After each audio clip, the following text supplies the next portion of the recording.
السلام علیکم ورحمۃ اللہ وبرکاتہ۔ 8 سال میں 100 سے زائد شادیاں کر کے مردوں کو لوٹنے والی دلہن گرفتار ہو گئی ہے۔ یہ خوشاب شہر کا واقعہ ہے۔ خوشاب شہر کے قید آباد علاقہ ہے، وہاں کا یہ واقعہ ہے۔ اور یہ جو دلہن ہے اس کا نام ہے نسرین عرف مادھوری۔ اس نے 8 سال کے اندر 100 سے زائد مردوں کو اس نے اپنے شکنجے کے اندر جکڑا، ان کو لوٹا اور لوٹ کر پھر لاکھوں کا سامان لے کر یہ فرار ہو جاتی تھی۔ اور پھر وہ لوگ جو اس سے لٹ جاتے تھے وہ مقدمہ بھی درج نہیں کرواتے تھے اور اپنے شرم کے مارے وہ خاموش ہو جاتے تھے کہ لوگ کیا کہیں گے۔ لیکن ایک نوجوان نے یہ جرأت کا مظاہرہ کیا اور اس نے اس کے خلاف مقدمہ درج کروایا اور پھر اس نے اس کو پکڑوایا بھی صحیح۔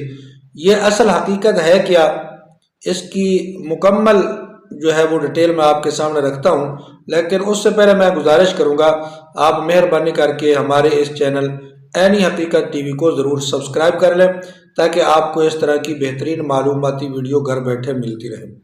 تو ناظرین و سامعین، خوشاب کے علاقہ کے ارد گرد یہ جو عورت ہے نسرین، یہ اکیلی نہیں ہے، اس کے ساتھ 5-6 بندوں کا ایک پورا گینگ ہے اور یہ مختلف قسم کی وارداتیں کرتے ہیں۔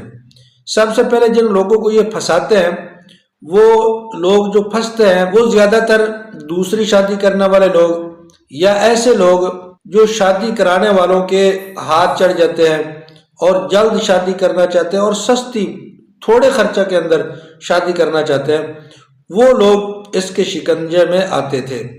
تو یہ ان لوگوں کو پھنساتی تھی اور پھر یہ جو اس کے ساتھ اس کا گینگ ہے وہ اس کے رشتہ دار بن جاتے تھے، کوئی بھائی بن جاتا، کوئی باپ بن جاتا، کوئی چچا بن جاتا، تو یہ اس کے رشتہ دار بنتے اور رشتہ دار بن کے پھر یہ اس کا باقاعدہ طور پر نکاح بھی پڑھواتے اور کہیں پر تو یہ دلہن بن کر بیٹھتی اور وہ لوگ بارات لے کر آتے اور اس کو رخصتی کروا کر لے جاتے، لیکن راستے کے اندر ہی یہ ایسا کوئی نہ کوئی فراڈ کرتے۔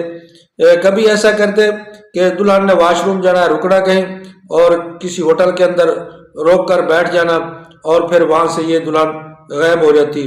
کہیں پر یہ اپنا زیور وہ تبدیل کرنے کا بہانہ بناتی اور وہاں سے غائب ہو جاتی۔ کہیں پر یہ بیماری کا بہانہ بنا لیتی تو وہاں سے غائب ہو جاتی۔ تو یہ مختلف قسم کی وارداتیں ڈالتے تھے، مختلف قسم کے بہانے بناتے تھے اور اس طرح یہ غائب ہو جاتے تھے اور وہ لوگ شرم کے مارے کسی کو بتاتے نہیں تھے۔ تو اس طرح اس نے تقریباً 100 سے زائد لوگوں کو وہ اس طرح لوٹا ہے۔ پھر ایک نوجوان کے ساتھ بھی اسی طرح یہ واقعہ پیش آیا تو اس نے ہمت کر کے وہاں مقامی تھانہ جو تھا اس میں اس نے رپورٹ کی اور کیس کیا اس کے اوپر۔ پھر وہاں تھانے والوں نے اس نوجوان کے کہنے پر ایک جگہ پر ریڈ کی تو وہاں پر بھی یہ دلہن بن کر بیٹھی ہوئی تھی اور کسی نئے دلہا کو یہ پھنسا رہی تھی۔ تو موقع پر اس کا پورا گینگ، اس کے جو رشتہ دار بنتے تھے وہ بھی اور یہ خود دلہن بھی وہاں سے یہ گرفتار ہوئی ہے۔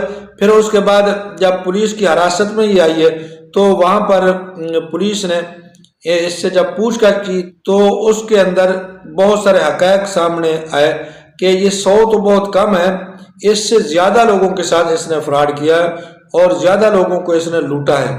تو یہ ہوتا کیوں ہے؟ اصل طور پر یہ واقعات ایسے کیوں ہوتے ہیں؟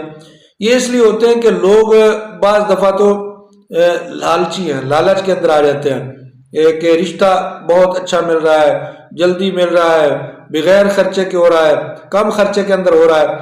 تو اس وجہ سے یہ لوگ بغیر پوچھ گچھ کے، بغیر ان کے رشتہ داروں کو ملے ہوئے، بغیر علاقے والوں کے پوچھے کے یہ بس 1-2 بندوں کو مل کر جو ان کے اپنے ہوتے ہیں اور رشتہ طے کر لیتے ہیں اور وہ وہ جہیز وغیرہ سامان وہ بھی یہ کچھ دے دیتے ہیں جو وہ مانگتے ہیں، طلب کرتے ہیں۔ تو اس کے بعد پھر یہ زیور وغیرہ ڈال کر یہ خود پھنس جاتے ہیں اور خود یہ لٹ جاتے ہیں۔ تو اس طرح رشتہ کرنا کے اندر، شادی کرنا کے اندر جلدی نہیں کرنی چاہیے، کیونکہ یہ ایک آپ بنیاد رکھ رہے ہیں ایک گھر کی، ایک خاندان کی اور ایک میاں بیوی کے تعلقات کی، تو وہاں پر آپ کو ہر قسم کی معلومات کر لینی چاہیے تاکہ اس قسم کے گینگ، اس قسم کے دھوکے، اس قسم کے فراڈ سے ہم ہمیشہ ہمیشہ کے لیے بچ جائیں اور اپنے آپ کو اور اپنے مال کو، اپنی جائیداد کو، اپنے پیسے کو محفوظ کر سکیں۔ جزاکم اللہ احسن الجزاء۔